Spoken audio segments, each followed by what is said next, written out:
that you cannot change your sex undoubtedly will result in my getting a huge amount of hate mail. It always does. Professor Robert Winston, one of Britain's most acclaimed scientists, fearlessly declared that biological sex cannot be changed. But sadly, after dropping this brutal truth, he is nowhere to be found. Your sex actually is there in every single cell in the body. Well, this is the price of challenging a fabricated narrative, especially when it's backed by the mighty BBC Question Time. Overall, I think it's a very sad thing that we can't discuss biological science without actually getting completely caught up emotionally with something which is really completely wrong. Robert Winston is one of those names that people instantly recognize, especially in the world of science. The guy has been around for decades, talking about human fertility, genetics, and all things biology. He's been a member of the House of Lords since 1995 and has hosted TV shows like The Human Body and Child of Our Time. In short, he's not just some random professor, he's a big deal in British science. That's why, when he appeared on BBC Question Time and made a comment that set the internet on fire, everyone took notice. So, what did he actually say? Pretty straightforward. You cannot change your sex. Very confused about this, unfortunately, and regrettably, it's got into this argument that people will now accuse me of being transphobic. He backed it up with biology, explaining that every single cell in the human body carries chromosomal sex. XX for females, XY for males.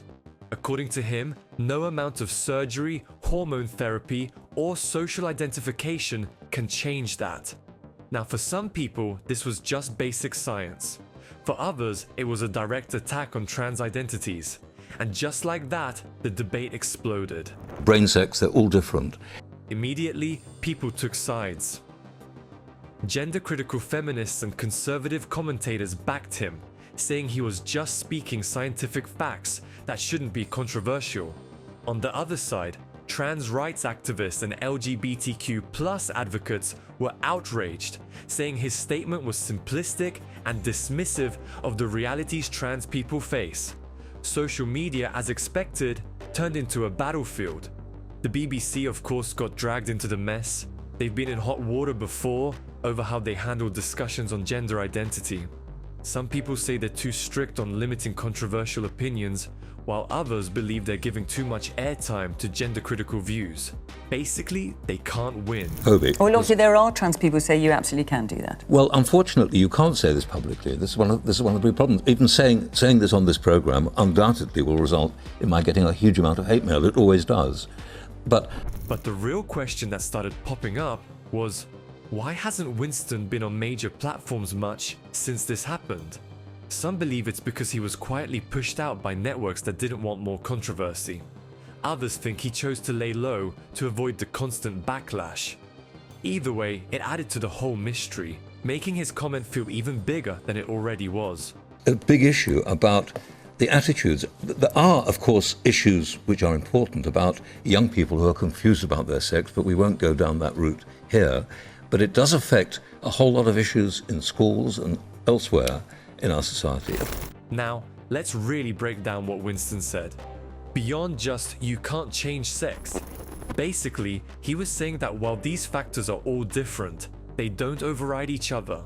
To him, no matter what changes on the outside, your biological sex remains fixed at the cellular level. Well, obviously there are trans people who say you absolutely can do that. Well, unfortunately, you can't say this publicly. This is one of the big problems. Even saying... But here's where things get messy. Critics argue that Winston is stuck in outdated science. Yes, chromosomal sex is real, but many experts believe gender identity and biological sex are more complex than just XX and XY. There's research showing that brain structures in trans women are more similar to cisgender women than cisgender men, which challenges the idea that sex is strictly binary.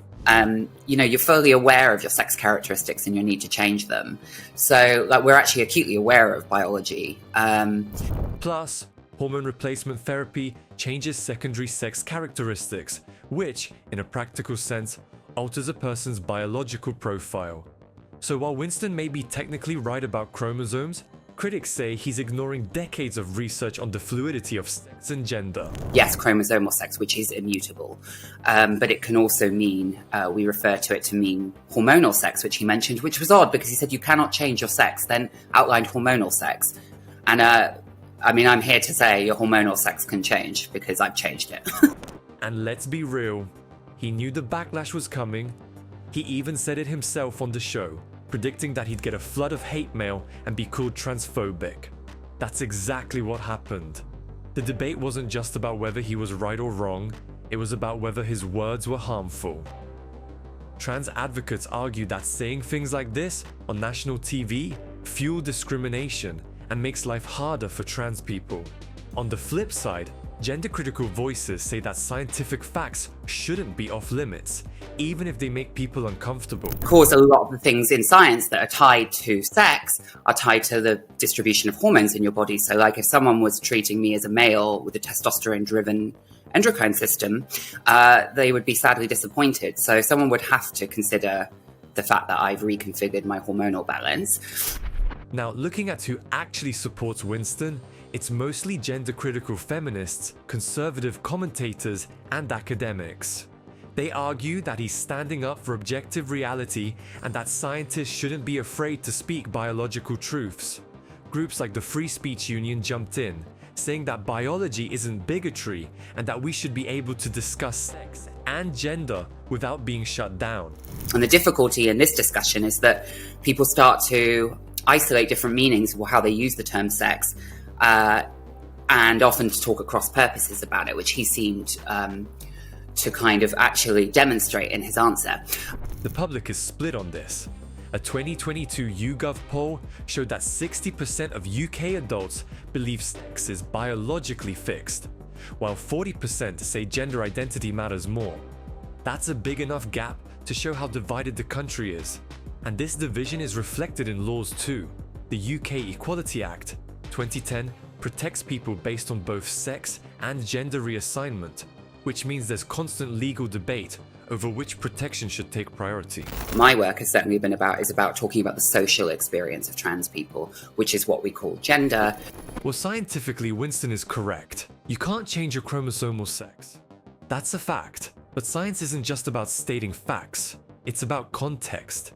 He talks about biological sex as if it's the only thing that matters, but in reality, gender identity is a huge part of how people experience the world. Ignoring that misses the bigger picture. Science should explain things, not be used as a weapon in political debates.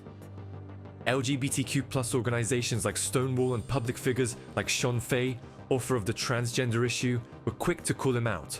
Their argument? He's reducing gender identity to outdated biological determinism, basically saying that your identity is locked in by your chromosomes and can never be changed. To them, this kind of thinking completely dismisses the lived experiences of trans people and the decades of progress made in understanding gender beyond just biology. Normally, to make quite grim arguments about the fact that people find our bodies a bit gross, or they think we're a bit masculine, or they think we're a bit aggressive. I mean, that's what it quite quickly morphs into, is when people talk about male and female, they want to make trans women seem like mannish aggressors. So quite quickly, a discussion of biology slips into a discussion of behavior, and that's the slippage you get between gender and sex. And here's the thing. Science isn't even on just one side of this debate. While Winston is right about chromosomes being fixed, there are studies that challenge the idea that sex is strictly binary. Some researchers have found that brain structures in trans women resemble those of cisgender women, suggesting that gender identity isn't just about what's between your legs, it's also in the brain. And if we're talking about biology, hormones play a massive role too. Hormonal treatments can alter secondary sex characteristics, which means physical traits like voice, muscle mass, and body shape can shift dramatically. Surgeries add another layer to this. Gender-affirming procedures allow trans individuals to align their physical bodies with their gender identity, and while chromosomes don't change, what people experience socially and psychologically does. That's where the divide really happens, Winston's critics say he's ignoring the reality of medical transition, while his supporters claim he's just stating hard facts. But Winston isn't the only academic who's faced backlash for these views. Kathleen Stock, a former philosophy professor at the University of Sussex, went through something very similar, except in her case, things got way more personal. What you're referring to, Grace, is there's a controversy surrounding Professor Kathleen Stock, I think is what you're talking about, who is at Sussex University, and she's been accused of people there of being transphobic. She had been teaching and writing about gender and feminism for years, but her gender-critical stance made her a target for student protests. In her book Material Girls, she argues that sex cannot be changed and that self-identification should not override sex-based rights. Which she has vehemently denied. She has faced death threats. She's been advised by the police to install CCTV cameras outside her home and consider having bodyguards on campus. This set off a huge reaction on campus. Some students claimed her views made trans students feel unsafe, leading to demonstrations, poster campaigns, and demands for her resignation. Stock ended up leaving her position, saying she felt pushed out because of her beliefs. This whole situation raised a huge question. Where is the line between free speech and discrimination? On one hand, shouldn't a professor be able to express controversial views in an academic setting? On the other hand, if those views make certain students feel unsafe, should universities take action? This is exactly why this entire debate is so complicated. She and Winston both raise legitimate scientific and philosophical questions. At the same time, their critics also have valid concerns. It's not just about facts, it's about how those facts affect people's lives. The best way forward isn't to silence one side or the other, but to actually have these discussions in a way that respects both scientific knowledge and human dignity. Drop your thoughts in the comments and don't forget to like, share, and subscribe for more content on topics that keep shaking the world.